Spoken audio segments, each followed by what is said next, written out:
summer. I have to ping him. I haven't heard anything, so I still don't think my brother, who is 29 years old, knows how to ride a bike. From Abdur. Abdur asks, if you're starting from scratch, what metrics would you look at to determine success? If you're starting from scratch, what metrics would you look at in measuring success? Yes. Money in and profit post money in. This is, and I'm actually making a joke, but I'm being serious. It's so funny.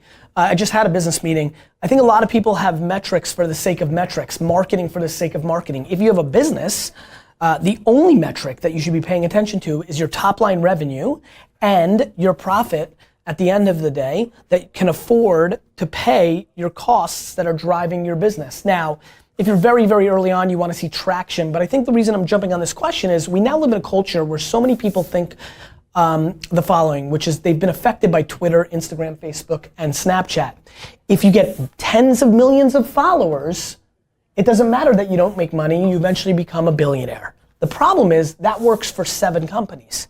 That is not the norm. Most people try to, and this is what's gonna happen over the next decade, my friends, you will see, and over the next 3 years, you'll see an enormous amount of companies that went and tried to get 10,000, 100,000, a million users, didn't get there, weren't the hot product, the unicorn, the once in a generation business,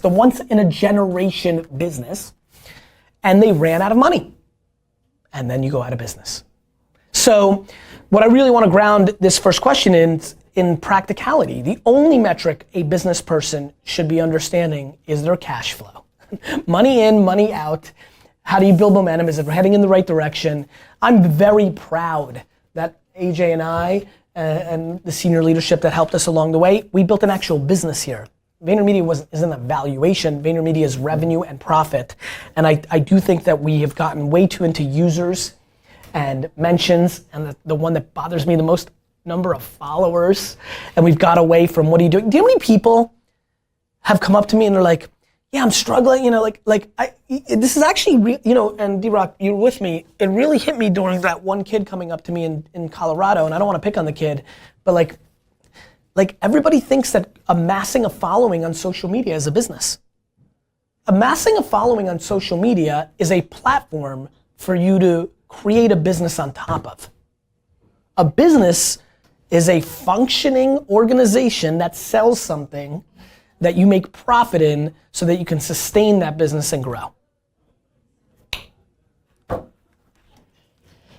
Joe asks, you say to be ourselves 100%.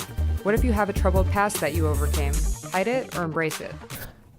Listen, I mean, this is a tough question, something I think a lot about. I do think, and you've been hearing from me, meditation, mental health. I think the next frontier, the next 50 years of society, within the business context and within society, gun control, all these other things, we're gonna be talking more and more about the brain, mental health, mental status.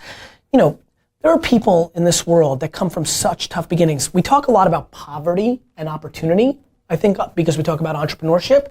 I don't talk a lot about, you were raped as a child. Your parents were murdered.